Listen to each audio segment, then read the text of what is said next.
Alright guys, and welcome back. Now in today's little video I'm going to be going over basically how to set up your oscilloscope for viewing a waveform. I am only going to be going over how to set it up to view a sensor onto a vehicle. Now the sensor could be an ABS sensor, could be a cam sensor, could be a crank sensor. This will basically cover on how you would go about setting it up in order to view that waveform properly. Now, before we begin, we're going to have to brush up on what an oscilloscope actually is and what type of signals that we should get while testing automotive sensors. Now, this is going to be kind of lengthy, maybe about a good 10 to 15 minutes, maybe even 20-25. So if you guys want, I would suggest that you pause the video, go make yourself a cup of coffee, grab a drink, come back, and then restart it. So this way you're actually able to focus on what I'm saying, because even though it's basics, everything starts with the basics. You can't get any better at doing diagnostics onto a vehicle unless you understand your basics completely at 100%. And then you can build up off of that. You can take out what somebody else shows you and use that, or you can take and what somebody else shows you and build from that. And that's the difference between a technician and a really good technician, is somebody that can actually take and build up from what somebody has already taught them and make it their own and be able to teach those fundamentals to other people. Now, with that being said, we're going to get into this before I get too sidetracked. So, what is an oscilloscope? An oscilloscope is a piece of test equipment that allows its user the ability to view a waveform on a screen in the form of oscillations. Now, the waveforms are viewed as voltage over time on a graph.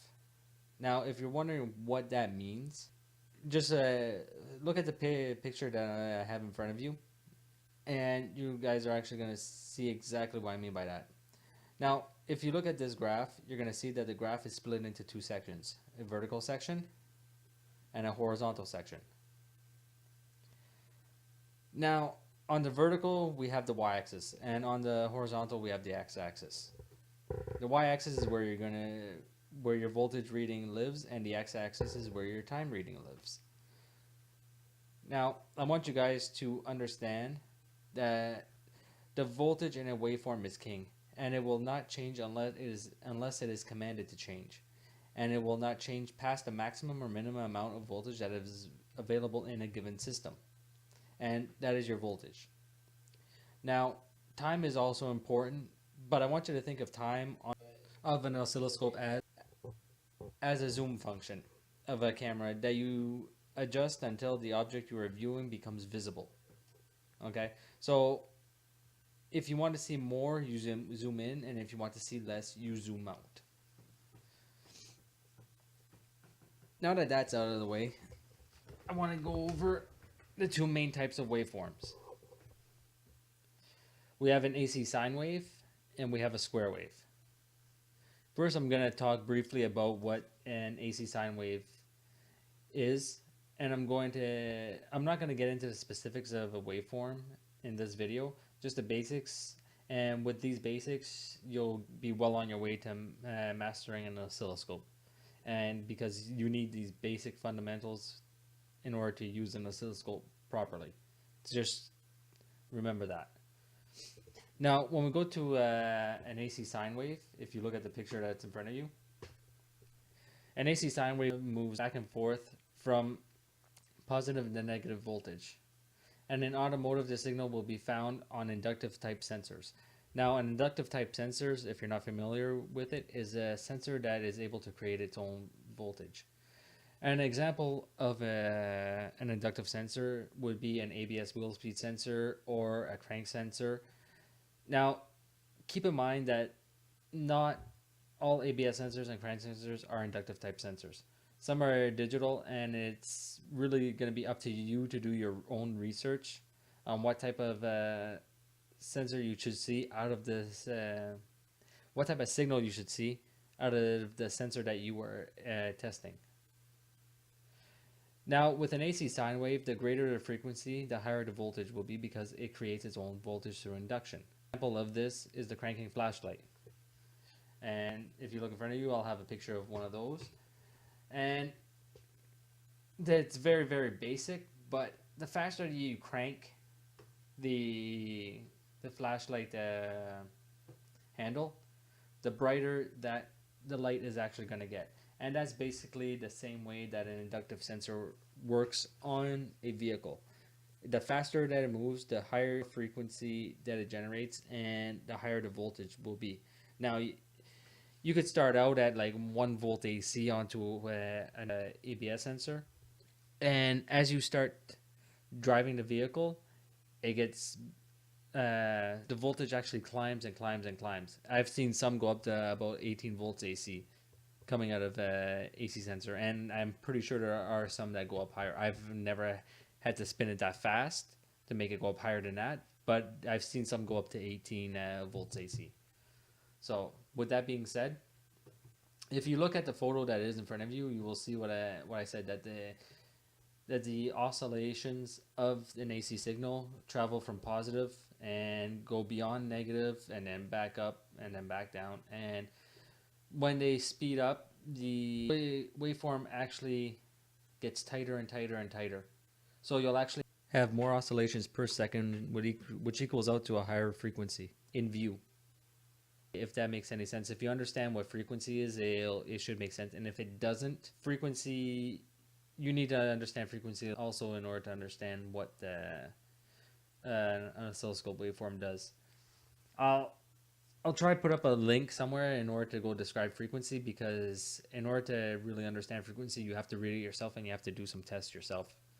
So with that being said, we're just going to go and finish up this little tutorial, and hopefully I am able to educate some people with this. We're going to go over to the square waveform now.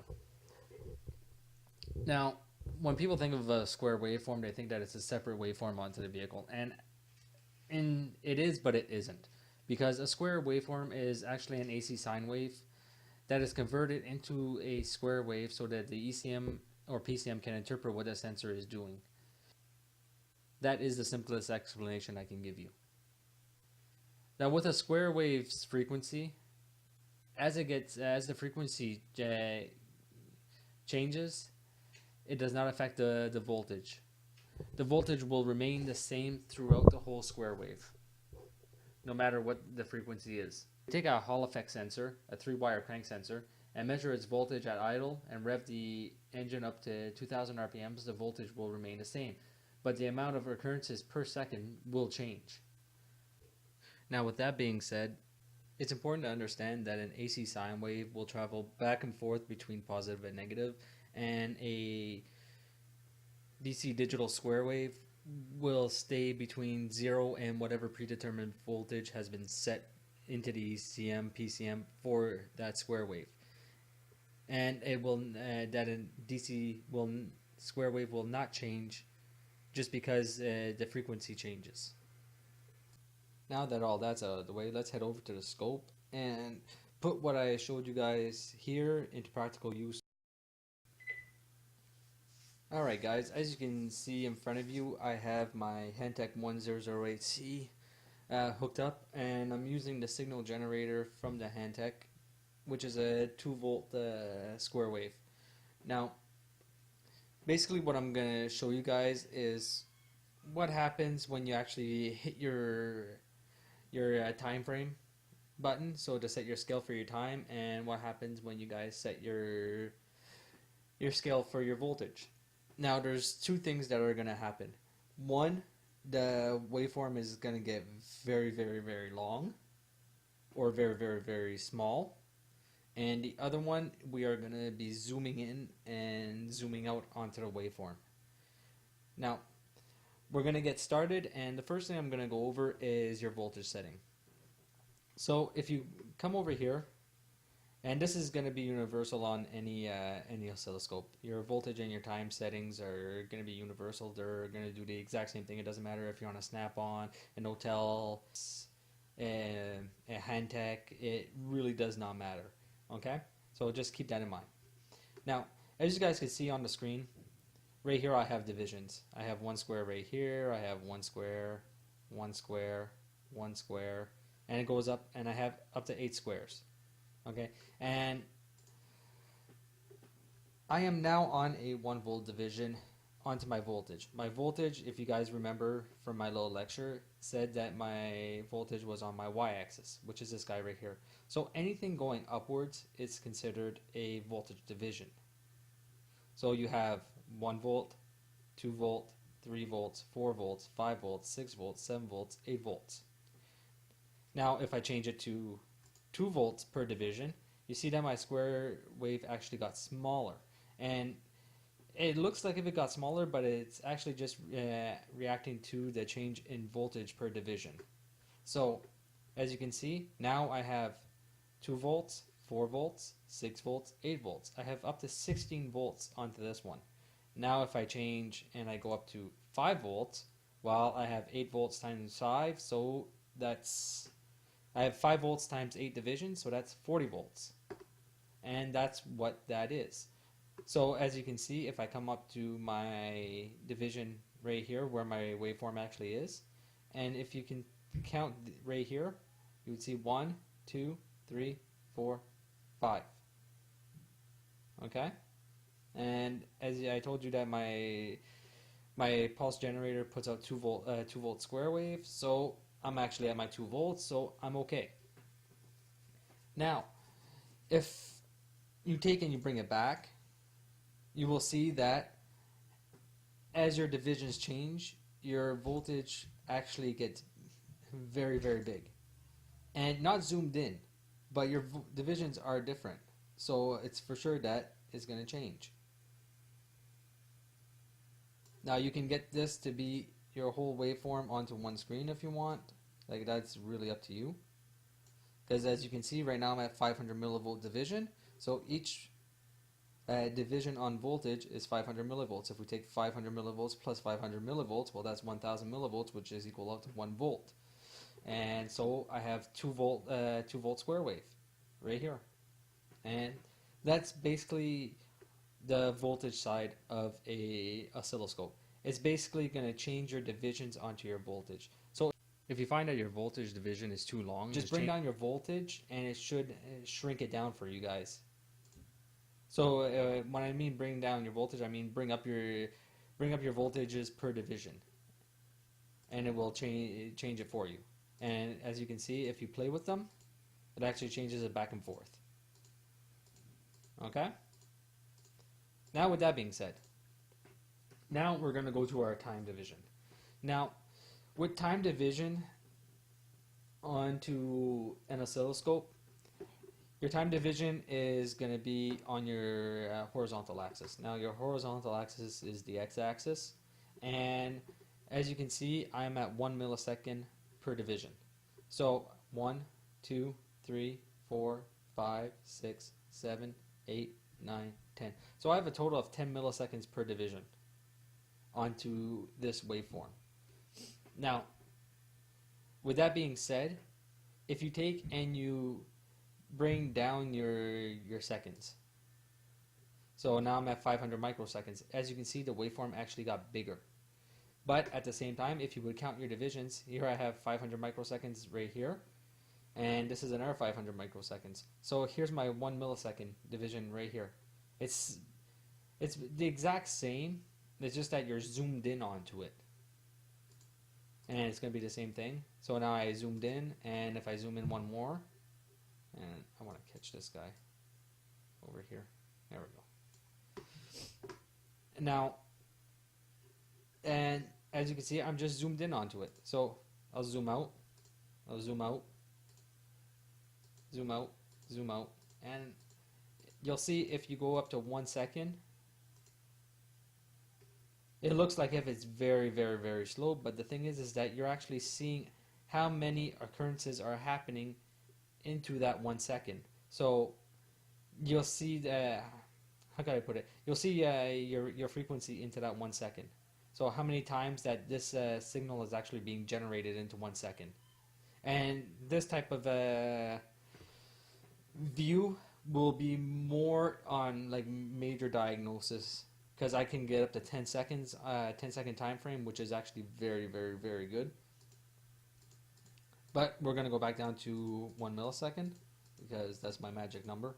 On automotive, I find out 1 millisecond is your magic number. 99% of the time, you can see pretty much anything with 1 millisecond. So, but it also depends on the scope that you're using.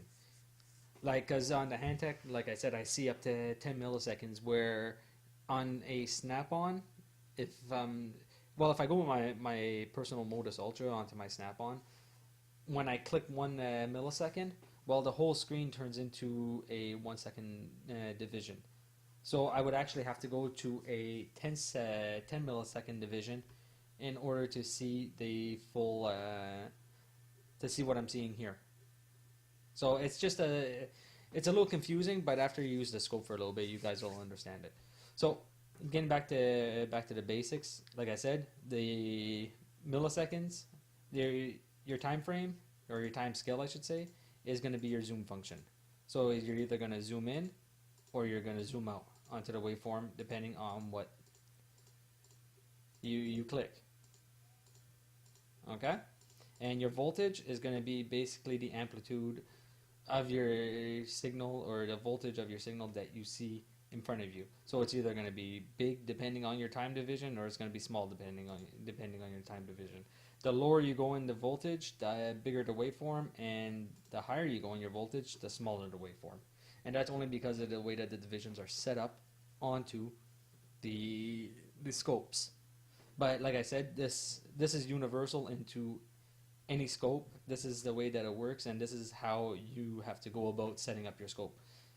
So with all that being said, it's best to know what your waveform that you're looking at is supposed to look like onto a scope. So if you're going onto a signal wire of a crank sensor and it's supposed to be 0 to 5 volts, well, set your scale up right away to onto a 1 volt division if you're using a Handtech, and if you're onto a snap-on, set it up to a 10 volt division.